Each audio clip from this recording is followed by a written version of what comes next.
Welcome back to the Brew Crew podcast, everyone. This is this is Advent Calendar Day 10.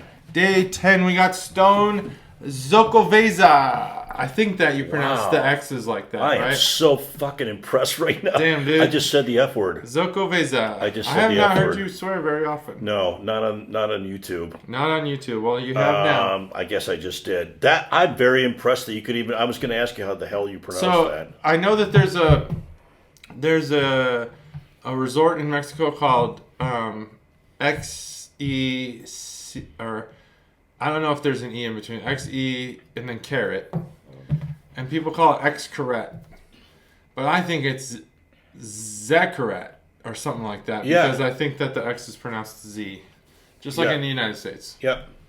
Now, I don't know I know Spanish, but not enough to know about that. I don't know jack about Spanish. I was dangerous enough in Cancun, but not dangerous enough to be fluent. You know, he'd still talk shit about me right in front of me, and I would not know most of it. I'm embarrassed to say I lived in California for 25 years, maybe. Yeah, about 25 years, maybe a little longer actually, and always had on my to-do list to learn Spanish. Southern California, for obvious reasons. Never learned it. Never learned it. What are the obvious reasons? I'm a slough. I'm a total slough. Anyway. He's a slough. All right. Let's talk about Stone. Stone Xocoveza. And God, you're so good at that. Crack this thing open. I famously don't like peppered beers. But we'll talk about that. Ready? Right. 3, 2, 1. That was a pretty good crack. Yeah, I don't want any spice in my beer. I think spice in beer is just a dumb gimmick. But I have to give it to Stone. Being in Southern California, there's a crowd for that. You poured the shit out of that beer. I poured it. There's pouring the shit out of it, and then there's pouring it shittily. I think I poured it shittily. A word I think I invented. There's more head than beer. SFIL's embarrassed right now. Embarrassing moment for SFIL. Okay, we're moving on past that. So here's what they were trying to do with this, right? It's an Imperial Stout. 8%. Actually, 8%, which is about half of what we did yesterday for yesterday's. But it's a stout nonetheless. It's supposed to be a stout that's inspired by Mexican hot chocolate. So, how many of you have had Mexican hot chocolate? So they make raise your hand. Yeah, raise your hand. Oh, thank you. Yo, you too? Oh, okay. Yeah, oh, I see you. Oh, the third. Thank you. There's a couple more. Thank thanks, you. guys. Yeah, thanks. I see. Yep. We have 5 or 6 folks. So if you've ever had it, it's their hot chocolate has cinnamon in it, vanilla in it, and a little nutmeg in it, and then they have pasilla peppers in it. Oh, pasilla? Not chili pepper? No, pasilla peppers. And so that's what they're shooting for, is they're trying to recreate a beer that mimics Mexican hot chocolate. I like Mexican hot chocolate. It's good. But having a beer with some pasilla peppers in it, that's going to be a little interesting. Now, I happen to like peppers a lot. So, but I have no idea what this is going to taste like. So, well, I've tasted it. Uh-oh. Is that good or bad? Well, I want to hand it to Stone for one reason only. Now, they are OGs. Like we talked about yesterday. They're OGs of craft brewing. They've been around for forever, man. I was just a little kid. Probably diapers when they came out. No, not quite in diapers. I think they came out in 92, maybe. I was going to say, off the top of my head, I don't know. When you said about Avery yesterday, 93, I think it was? 94. 94? It seems like about the same time that Stone got started, I think. I think so. Now, Stone has been sold and sold back, I believe. But I was just in Southern California. I was at a little burrito shop. I wish I could remember the name, but I can't. But it was, as you should always do, go to a hole in the wall. I went to a hole in the wall, and fucking phenomenal. That is my number one. So besides like the reason why we're there, visiting family, I always need to get burritos. Carne asada burritos. Oh, so good. And I was getting one. The guy in front of me in line had a Stone shirt on. That was just, it sang to me. It was the coolest brewery shirt I've ever seen. Really? I wanted it. Wow. And I am not a person who talks to strangers. I'm just like, leave me alone, I'll leave you alone. I'm just living my life. Shut the fuck up. Well, when he was after he ordered and the lady walked behind to get his drink, I said, that is the coolest brewery shirt. Did you get that at Stone recently? Or I said, did you get that at Stone? Or did you get that at like a bar? And he said, I work there. He works at Stone. I was like, fuck, I'll never. And he's like, and we don't make this shirt anymore. Oh. I was like, no. Yeah. For all I know, he could have been like the owner of Stone. Yeah. But it was the best shirt I've ever seen, and I really wanted one. Wow. So, that's that. Wow. That's the story there. That's frustrating. And then he said, you're the coolest guy I've ever seen. We should be best friends. And now we're best friends. That really happened. Wait. The t-shirt thing happened. The other part obviously didn't happen. He actually said I was the dumbest idiot he's ever met. I'm sure he didn't say I was either like, one of those two. damn, dude, you're rude. I'm pretty sure he didn't say either like, one of those two things. Man. Probably would. Fuck Stone. That's what I said. You did. No, I didn't say that.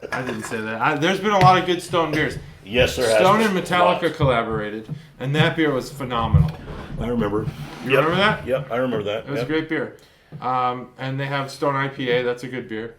Stone IPA is great. Arrogant Bastard is one of the all-time greats. That's like a hall. That's a hall of fame. I don't know if I remember that one. I remember the name. That was one of their first beers that was like a Hall of Fame beer. That was just put them on the map.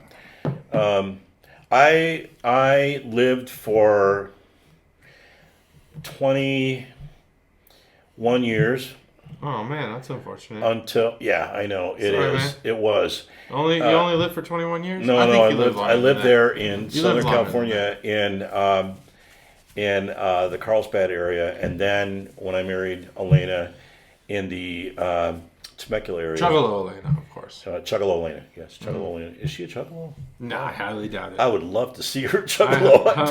I highly doubt she's ever even listened to this podcast. She said she was going to listen to our last one. She said she was gonna. I don't think she did. Well, Juggalo Elena, welcome. And if you are hearing this, you'll mention it to me that I welcomed you, and so we'll know. Yeah, that's right. Don't let it happen organically. Don't tell her. No, I'm not going to say anything. So now we'll know, because now there's a marker. You have to say something to me. Yep. And if you watch the last one, but not this one, you have to tell him also. But of course, how would she know that? I don't know. She wouldn't know that. You have to keep watching. If you watch one, you got to watch them all. You have to keep watching. This goes to all people who watch this episode. If you watch this, you got to watch them all. You do, pretty much. That's the rule. Not just of us. Matt, Stev, Wisconsin everybody. People, everybody. Everybody who posts, you've got to watch. Everybody who posts, you got to watch them. And the full Mothership episodes. That's right. Which we're doing tomorrow. Oh, tomorrow's the Mothership episode. Excellent. Next Sunday. Big time. Everyone. Big show. It's the annual Advent Calendar Extravaganza. We love that show. That's a show where I love that show. People come here. We come here. Which I love. I don't have to go to the church. We fill this whole room. We fill it with water. And we hang out. And we swim. We do. We fill it with water. We swim. We swim in beer. It's amazing. We fill this room. We fill this room and then we swill. This room is filled. It's filled and then it's swilled. Oh shit! I don't want to spill anyway. No, that came out wrong. Hey, are we going to do that thing where we, like we did last year, where we joined the other guys' podcasts and we had this big, huge, giant. That was really fun. That was not even the extravaganza. That was that was our anniversary. That's right. That was something else. I don't even know what that was. It was Twitch. We were joining that. That was man. He's gonna kill me for not remembering this off the top of my head. I'll remember it by the end of this episode. That was so much fun. It was oh man, God, what is his name? He's good at twitching now. His voice is amazing. Yeah. Him and you guys should have your own show together. You guys both have very media-ready voices. We had a lot of fun. That guy's voice was phenomenal for the internet. We had a lot of fun. And your voice is phenomenal. But your voice wasn't on that episode. You were in chat, weren't you? Or were you on it? No, I was on it. Oh, you were on it. Okay. Yeah, I was on it. Yeah, I did. I told some stories. And that's right. Their followers apparently liked my stories. Their followers loved you. But I was... Yeah. I had imbibed a little bit because I think we were celebrating We were celebrating something. I thought it was. We were probably celebrating something. Yeah. Anyway, I don't remember. So back to this. Back to the beer. What do you think about this beer? It is true to form. I will say this. It's got chocolate. It's got cinnamon. A little nutmeg I taste. I do taste some of the nutmeg. I don't taste the vanilla at all. But as far as the cinnamon's pretty prevalent. And I would say to try to capture a Mexican hot chocolate, Stone, I'll give them credit too, John. Stone did a pretty damn good job of doing that. Now, is it my favorite beer of all time? No, I'm not into Mexican hot chocolate beers necessarily. There's a lot of different spices going on in there. I don't really taste the peppers at all in this. There's no bite to this. There's no bite, but I taste the peppers. You do? Mm-hmm. Well, that's good. I don't. I don't taste. It's good to disagree sometimes. Yeah, I don't taste it at all. See, we're doing this for real. We're not just, Yeah, we are. We're not just yes men, mouthpieces. Yeah, like I don't think we've gotten to fisticuffs yet. We almost did last year. Last year we definitely said there was something we really disagreed on. I don't even remember what this. I don't remember what it was either. The good thing about beer is you can disagree. Yeah, you can. But there was something we really disagreed on. I remember. I remember.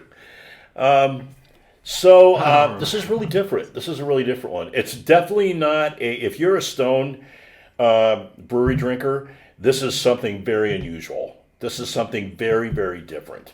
This is not like any of their classic brews that they come out with. If I can even say that. Xocoveza. Sorry to interrupt. Xocoveza. It says it on there, how to pronounce it. Nice. Sorry, nice. Go ahead. I'm sorry. Keep going. No, thank you for... I totally interrupted. No, thank you for interjecting that. That was important. I was wondering how the hell to say that from the moment I saw the can. Like, holy crap, that's a mouthful. Xocoveza. So X is a sh. Yeah, I guess so. Apparently. All right. So, let's have a few more drinks on that one. So you don't taste the bite? Nope, don't taste the pasilla peppers at all. And I don't know. I mean, it's one of those beers that you can drink a little bit of, but you might not drink the whole entire pint. And you wouldn't want to drink 2 of them, maybe 3 of them. You know what I mean? It's not like you'd go to a bar and say, "Hey, bring those on and keep them coming." You wouldn't do that because it's too. It's most stouts you don't do that too. No, you don't. You're not drinking stouts all day. Guinness maybe is about it. Maybe there. Yeah, I've done that before to my reckon, but this has got it's a flavored beer, and so it's got a real specific type of flavor. And by the way, there's milk in there too, so it's pretty sweet. To lend the credence to the the hot chocolate kind of a thing. There's milk sugar in there, so it's sweet and it's chocolatey and it's cinnamony. Stone's hit it on all cylinders with that, and from that standpoint, from all the flavors combined, there's not a flavor that's overpowering or outstanding. So that's a good thing too. There's balance there, although I don't taste the peppers at all and I don't taste the vanilla at all. And the chocolate's very subtle to me. Pretty subtle. So I taste a lot of cinnamon. That's what I taste more than the chocolate. And I don't think there's not. This wasn't a coffee stout, right? Yeah, there was coffee in there. And coffee is almost non-existent too. I don't really, it's kind of like what you said yesterday for yesterday's brew. There's not enough coffee really for me to register that, oh yeah, that's a coffee stout. If I wouldn't have just read that on there, I wouldn't have picked that out. That and the vanilla. Otherwise, yeah, it's good, it's unique, it's kind of novel. And that's kind of the category that it kind of sits in. So all right, I'll do my description and stuff. Yep. Then we'll give it some scores. Stone Xocoveza. There it is. There's the can art. I think the can art's good. I think Stone makes good can art. There's kind of several schools of thought which are correct, and then there's maybe like a couple that aren't correct. But in can art, there's a few brewers who subscribe to the catch their eye type of situation. And, you might have like a white can with very little on it. You might have a bright artwork. You might have some realism. You might have something, whatever catches the eye on the shelf. You want to catch the eye. Then there's another school of thought, which is the consistency. I think we see that a lot with a company like Rheingeist or Yellow Springs Brewery. They have very similar cans, if not the exact same can, for every beer, and then the logo is right there prominently across the shelf. You 5-6 beers, different beers, and you have a 6-pack that's put in sideways of 2. So you're seeing the logo many times across the shelf. Stone is like that with their gargoyle. The Stone Gargoyle is just ultra recognizable. Yep. The amount of time it's been on the market, the can art for them is really about the consistency of branding as much as it is for a company like Rheingeist, Yellow Springs, things like that. You see that a lot with the old school guys, with like Avery, for example. That A, that's a synonymous thing for Avery. I'm trying to think of a few other ones, but like in Dayton, for example, I think some of the best artwork comes from like Toxic Brewery, for example. They have some really, really cool artwork. 450 North has very distinct artwork that doesn't necessarily cater to their logo as much as it does the type of beer. So those are your two different kinds. So Stone, the Stone Gargoyle, you're getting Stone beer with that. Yeah. Even on the Metallica collaboration, Stone Gargoyle. Yep. They didn't sell out to Metallica and make it some fucking Metallica logo. It was a Pilsner, by the way, that beer. It was a Pilsner. Anyway, now, that's the Can Art Boner segment. That's unusual for them. I mean, I felt like that was not a very Metallica thing to do. No, not Pilsner. Pilsner? No. Like, maybe a Metallica... I don't know. What kind of beer should Metallica do, though? Like, strong, heavy. Strong and heavy?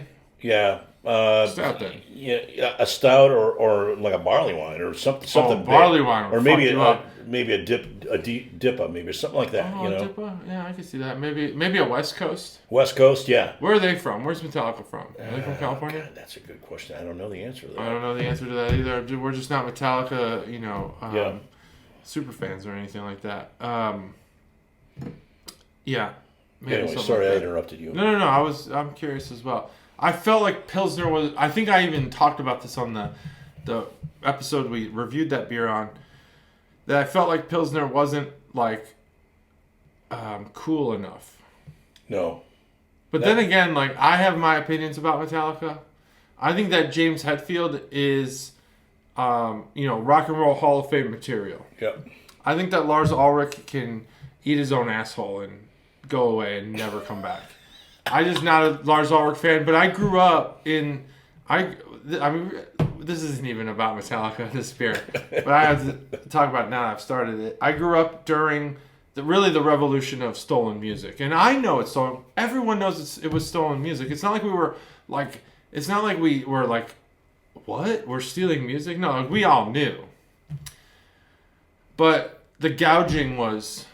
huge. And if you go to Best Buy and buy a $12 CD or a $15 CD, and there was some like obvious record of that money going to the band, I think people would have been more receptive to what Lars Ulrich was saying. Yeah. But that wasn't the case. I mean, like a couple cents from each album goes to the band. That's what was made stealing the music justified. Like, I don't know. It's not justified, and we largely don't do it anymore. That's what led to streaming and all this stuff. Yep. But that whole Napster thing that Lars, like, pretty much spearheaded, fuck that, dude. Just, like, chill out. Chill out. Let the corporate suits do that. Be metal. He ruined it. And also, his drumming, I'm not a huge fan. Not a huge fan of his drumming. But then again, he's famous, and I'm not. But you know drumming. I know drumming. And so you're able to make you're given, I don't want to say judgment, I want to say, I have like a license to be critical. I have a critical license, and because I learned how to play drums when I was in 4th grade. I learned from a classical musician, so like it's not like I just like taught myself and now I'm like a fucking asshole about drumming. Right. Like I learned drumming along the way. I can read sheet music and all that. It's not very hard to read drum sheet music, but it's something I learned. And I feel like of the few topics that I consider myself to be a subject matter expert in, I'll take the reins and be like, I can criticize other drummers. And while Metallica's music, while the drumming carries the music in the way that it's supposed to, like it doesn't carry the music. The guitar carries Metallica, but it does the job that a drummer's supposed to do, which is be the beat, be the rhythm, and carry the music through uniformly, pretty much. Right. I also feel like there's like the musicianship on the front of the stage provided like a blank canvas for the drummer to just do some great things. And at no point did Lars Ulrich take the bait and do great things. And there are drummers who were so great that at certain points the band just gave writing credits over to them. For example, Rush, Neil Peart. Yep, Neil Peart. There are many songs that actually Neil Peart wrote. Yep. And the band actually had to push back like, this song's crazy. Yeah. Yeah. Like, this is too crazy. Because he was so good at what he did that they were like, what if he wrote it? Like, let's write our parts and see what he does. Oh, he's great. Let's do that. Phil Collins, amazing drummer. Dave Grohl. Dave Grohl, obviously amazing drummer. The Blink-182 self-titled album. A lot of people don't know this about Blink-182 because a lot of people shit on Blink-182. I'm a huge fan, obviously. Me too. The self-titled Blink-182 album, which obviously is called Blink-182, was actually written drums first. A lot of people don't know that. So Mark and Tom wrote their parts on top of Travis's drums. So he was driving the songwriting for that album. Amazing album too, by the way. Like if you really want to see like, we're going way off track here, but like I think like early Metallica was probably the better of the Metallicas. For Blink-182, their third like mainstream album, they had a couple albums before Enema of the State. But the third one, Blink-182, which was actually their 5th album, I believe, that was like their most artistic that they'd been. And that was the one that Travis wrote. So you could see them growing as a band. That was the 3rd album that Travis was on, at least. Anyway, long story short, Pilsner just doesn't seem like the right move for Metallica. No, it's not at all. Should have been a West Coast, or it should have been. It's like saying Port or it's like saying let's take a screamo rock band and then put their name on the label of a white wine. A white wine. Like who the hell would do that, right? Yeah. Like a Pilsner, I saw that and I was like, why would they do that? It's weird, but it worked out. It was a good beer. It worked out. It was a good beer, and the can was black. It was pretty cool. I mean, what Stone's really good at is marketing. And they make good beers, no doubt about it. Like I said, best shirt. But their marketing is second to none. They're phenomenal marketers. So what do you call the residue on the glass? The head. No. You had a name for that drip. Oh yeah. It's drip. Nice drippy. Like my son likes to wear chains and say he's got drip. I'm not remembering now. I'm having an age fart right now. Well, while you have that age fart, so, I could talk about this beer, but also last comment. Blink-182 is from San Diego. That's why I love it. Which is amazing to me that they don't have a beer with Stone. Both from San Diego. Well, I'm surprised too. Metallica, are they from San Diego? No, they're not from San Diego. I would say I don't know, maybe. No, I don't think LA, maybe? They're not. They're not. Blink-182 is I'm 99% sure they're the most famous band that's ever come out of San Diego. You think? That's a bold statement. That's probably true. It's true. They're very famous. I lived in San Diego for 25 years. I know. He knows. And there's a second band there called Switchfoot. They're not second. They got to be far from Blink. They're pretty far from Blink. Oh no, they're second. They're huge. There's got to be more famous bands that came out of San Diego? San Diego. No. I gotta look it up. No, you got to check it out. That's an interesting. That's a really cool. I mean- I like the statement you're making here.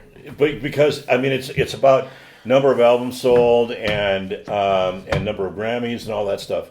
So anyway, that's my statement. But to me, Blink-182 represents a huge San Diego presence. So I, of course, being from San Diego, I love Blink-182. Okay, so but as I do Stone because they were from North County. I remember going to the Stone Brewery when it was a walk-in play. It was like what's the place you took me to the first time I came here? Branch and Bone? No, not Branch and Bone. Remember I bought all those beers? I bought like their whole.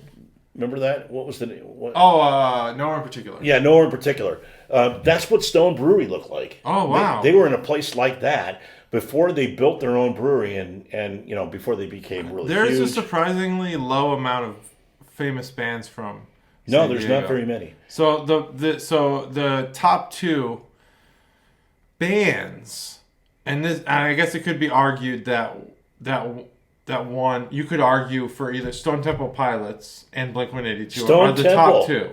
Stone Temple. I didn't realize. And so they were the source I'm looking at now, which is Ranker.com, which I've never heard of, has Blink first, then Stone Temple Pilots. But you could probably switch them if you're a bigger fan of '90s rock. You could say Stone Temple Pilots. I didn't realize they were from San Diego. Stone Temple Pilots. Now, POD, they're from San Diego. They were famous, but they didn't. I mean, not even close to being as famous as those two bands. Then Switchfoot. So yeah, so you're the there. keyboard player from POD is one of my best friends. Switchfoot's actually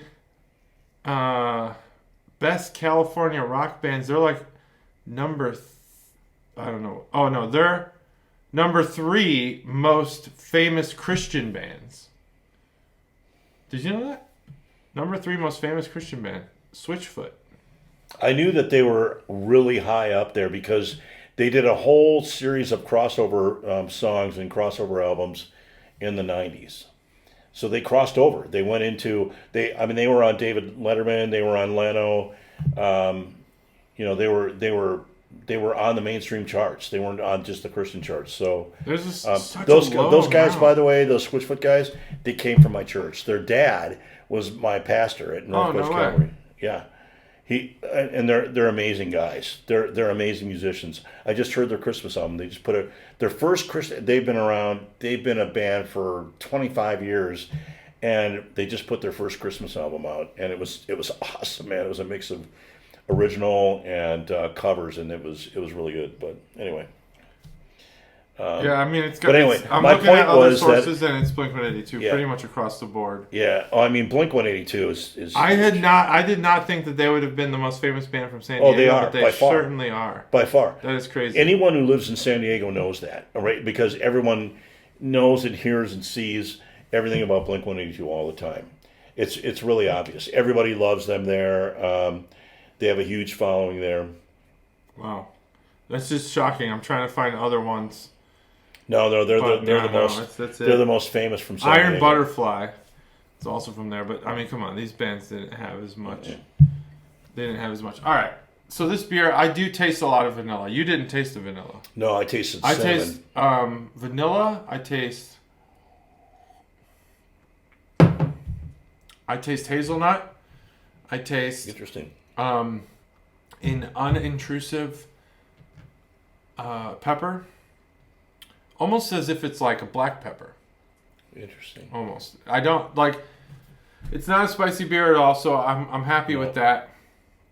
I think there's something being done here with the coffee or the malts or the pepper that's like bittering up the beer in a way that's like it damages it a little bit. It damages the taste. Now, hot chocolate.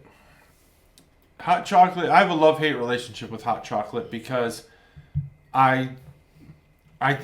if you make it with water, you've already lost me in the conversation. If you boil water and put the hot chocolate in, I'm checking out. I don't want that shit. Nope. I want my hot chocolate made with milk. Yep. Milk is superior to water. Yep. And it's Blink-182. Every website I check is Blink-182. I can't believe that. That's amazing to me because it kind of validates some things. I know. Yeah, no. People like shit on Blink-182 all the time because they're so popular, but there was a time when they were pretty punk rock. It was kind of cool to like Blink-182, and they were not counterculture, but they weren't pop culture. That's for sure. It's amazing to me now knowing. So before this podcast, before just 2 minutes ago, I didn't know that Stone Temple Pilots were from San Diego. I didn't either. So and what amazes me... Stone Temple Pilots should have collaborated. Oh, did I steal your thunder? No. I was going to say, what blows me away is that Blink-182 is considered a higher-ranked, better, more popular, better-known, better classified band from San Diego than even Stone Temple Pilots. Yeah. That says a lot. It does say a lot. But that justifies a shitload of albums. Stone Temple Pilots that rationalizes what I said about Blink-182. I mean, Blink-182, everyone who's from San Diego knows Blink-182 is from here. They're huge. They're famous. Everybody loves them, and everybody listens to them. So that doesn't surprise me. What surprises me is that I didn't know, having lived in San Diego for all those years, I didn't know Stone Temple Pilots is from there. And I like Stone Temple Pilots. I didn't either. Now, we do owe the Chuggalos one more thing. You know, we owe them some ratings on this beer, actually. Yeah, we do owe them that. This is kind of what we're on here. As you can tell, JT and I, when we get on these things... Metallica's from Los Angeles, California. Oh, Los Angeles. So it's okay that Stone collaborated. But I would still say that they should have collaborated with Stone Temple Pilots. Stone Temple Pilots. Chris Cornell was the singer, because right? Stone he's Temple dead, Pilots, so they can't do that. Yeah. But they had plenty of time. They've been around since the 90s. Yeah. Anyway, they've been a great brewery. They're venerated. San Diego. Venerated. Venerated. Veni. That's from a Shakespeare play. Actually. So I taste some of the notes. I think this beer is fine, but one of the great things about well-made hot chocolate is the creaminess of the chocolate. That milk chocolate with milk, it's so good. Throw some marshmallows on that bitch, and you got a real good dessert drink. It's a dessert drink. That's what it is. It is. This doesn't really bring me to that point. It doesn't give me, like, even Mexican hot chocolate would have that creaminess to it. And this has lactose, right? It does describe itself as having lactose in it. It's got some milk in it, yeah. I guess I could taste some of the nutmeg. The cinnamon was prevalent early on, but I'm not getting it anymore. I think this beer is attempting to do the right thing, but it delivers it in a disappointing way. Because I think you really should... This is one of the only times I think I've ever said this. You got to milk sugar this shit up way more. Like, really bring it in. Bring in that creamy...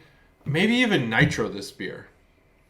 That would be a chocolate milk. Or a hot chocolate. Nitro this beer. Boy, that would be good. Let's try that. Nitro this beer. You'd definitely provide the cream, Yeah, the cream, yeah. It would just be so good. Crema. I think I'm just a little disappointed in, like, the viscosity. I'm disappointed in where the notes are coming off. I could see within my first few sips, I was like, yeah, this beer has a lot of flavor. It's super, super diverse. It's a different beer than I've had. I can't really pair it with, like, I can't say that there's another beer that's like this. So for that, I could say that what their claim about the award, I could see why people would be like, wow, this is an award-winning beer. Yeah. For me, in what it promised, I'm more at like a 3.75. That's where I'm at on this beer. That's fair enough. I'm about in that same range. I think the beer is just in the last 5 minutes, as we've been talking, and the beer's been warming up for me. I'm actually, for the first time. Now we've been on this for over 20 minutes. Yeah, first time in American history, world history, in my history. That have I tasted beginning to taste some peppers in there, and it's a slow pepper. It's not a burn it's not like a jalapeno or it's not a fast pepper burn. Like no, like a habanero, like Speedy Gonzalez.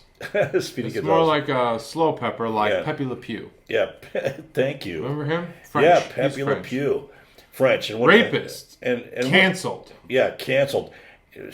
misogynist. I mean, Pepe Le Pew was... He was a misogynist. By all accounts, probably a rapist, right? Well, he was definitely a predator. He was a predator and a harasser. He was a harasser. I mean, he put his hands where they shouldn't go. Absolutely, and his tongue and everything else. But what the hell did French? Tongue too? What the hell do French know about peppers anyway? The French don't know shit about peppers. I ate at a French restaurant. Interesting enough, I ate at a French restaurant in Mexico. In Mexico, and I'm going to tell you something. French can talk all they want about their cuisine. I'm not buying it. I think it's hype. That the French and their fucking cuisine is the can art of the food world. It's they present it so well as cargo. Let's be honest. No one gives a fuck about the snail. They care. You talked about the hole. I'm not sure what happened, but I have a sixth sense about checking to see if the camera stopped. But I also. But I was right, and something happened to where the camera stopped. Yeah, we don't know why. We're not controlling it remotely or anything like that. No, watch is dead. So very weird. But anyway, now I feel like I gotta keep checking it. Let me just check it. Still going. All right. So I've got to rate 3.75 for me. There was some great stuff about French and Italian cuisine in there. Yeah, I want to go to France. Agreed. I we both agreed. To Italy.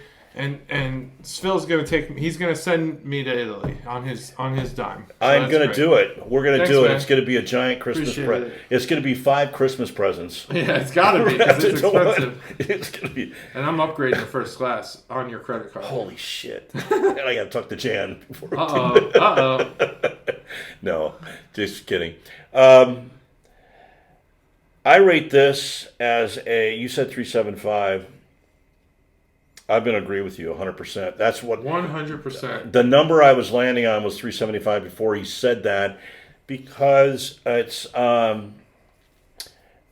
really solid. It's Stone. Stone is great. They consistently, solidly deliver every time, and it's always above average. Mm-hmm. And they're always something a little bit unusual, a little bit different, a little bit unique in that respect. All of their beers have been great over time.